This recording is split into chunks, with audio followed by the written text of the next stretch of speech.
مغرب کی اذان کے بعد حرم میں 20 منٹ کا وقفہ دیا جاتا ہے، لیکن ہمارے یہاں ایسا نہیں ہوتا، جس کی وجہ سے کچھ لوگوں کی جماعت نہیں مل پاتی۔ برائے کرم اس کی وضاحت کیجئے۔ میرے پیارے دوست، یہ جماعت آپ کو اس لیے نہیں ملتی کہ ڈٹ کے اگر آپ افطاری کے بعد کھانا کھا کر کے آئیں گے پھر تو تراویح آپ کو ملے گی،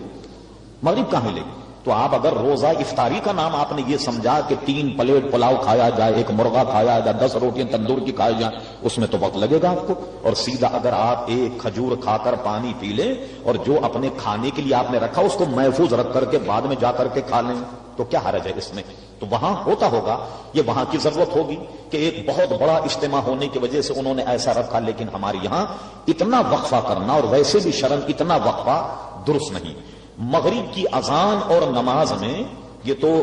یعنی موجود ہے ہماری یہاں حدیث کی کتاب، فقہ کتابوں میں، کہ اس میں اتنی تاخیر نہیں ہونا چاہیے۔ بھی 5 منٹ کی یا 6 منٹ کی تاخیر اس لیے ہوتی تاکہ لوگ اگر گھر پر افطار کر رہے ہیں تو افطار کے بعد میں آن کر کے نماز پڑھ لیں، اور 5-7 منٹ کا یہ وقفہ بھی بہت ہے۔ تو آپ کے خیال میں اگر 20 منٹ کا وقفہ کیا جائے تو تب تو آپ پھر کھانا وغیرہ کھا کر کے تشریف لائیں گے، پھر تو تراویح میں آپ تشریف لائیے گا، مغرب کی نماز تو ممکن نہیں لگ رہا آپ کو۔ تو آپ کہتے ہیں کہ ہمارے یہاں کیوں نہیں ہے؟ تو ہمارے یہاں اتنا وقفہ 20 منٹ کا گزارنا یہ صحیح نہیں، اور اس کے بعد میں 20 منٹ گزر جائیں تو فقہاء نے لکھا کہ جس میں ستارے نظر آنے لگ جائیں اور جان کر کے اتنی تاخیر کی جائے تو اس کو علماء نے منع فرمایا، بلکہ اس کو مکروہات سے بھی لکھا۔ اگرچہ مغرب ادا ہو جائے گی لیکن اس کو مکروہات سے بھی لکھا گیا۔ اور وہ جو حدیث ہے، سعودی عرب والے چونکہ اس حدیث کو مانتے ہیں، ان کے پاس ایک عذر وہ یہ ہے کہ جب مغرب کی اذان ہوئی تو نبی کریم صلی اللہ علیہ وسلم نے 2 رکعت نماز نفل پڑھی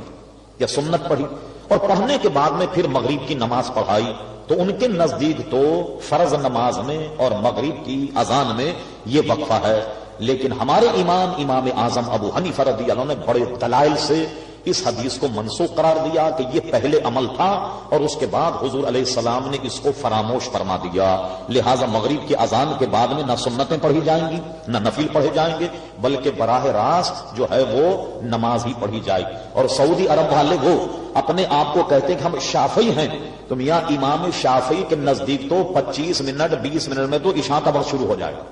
جی ہاں، تو یہاں ان سے پوچھیے کہ آپ کا شافعی مذہب کہاں گیا؟ اگر آپ کہیں 25-30 منٹ اگر انتظار کریں گے تو یہ تو ہمارے امام اعظم ابو حنیفہ کے نزدیک ہے کہ شفق غائب ہو جائے، اندھیرا ہو جائے، اور امام شافعی کی یہاں تو عشاء کا وقت اس سے کہیں پہلے شروع ہو جاتا ہے۔ خیر اس میں ہم آپ کو نہیں الجھانا چاہتے، لیکن یہ بات اتنی تک صحیح ہے کہ 5-6 منٹ کا وقفہ ہو جائے کہ لوگ اپنے گھروں سے نکل کر مسجد میں پہنچ جائیں تو اس میں حرج نہیں، تو یہ کوئی کھانے کے لیے وقفہ نہیں ہوتا۔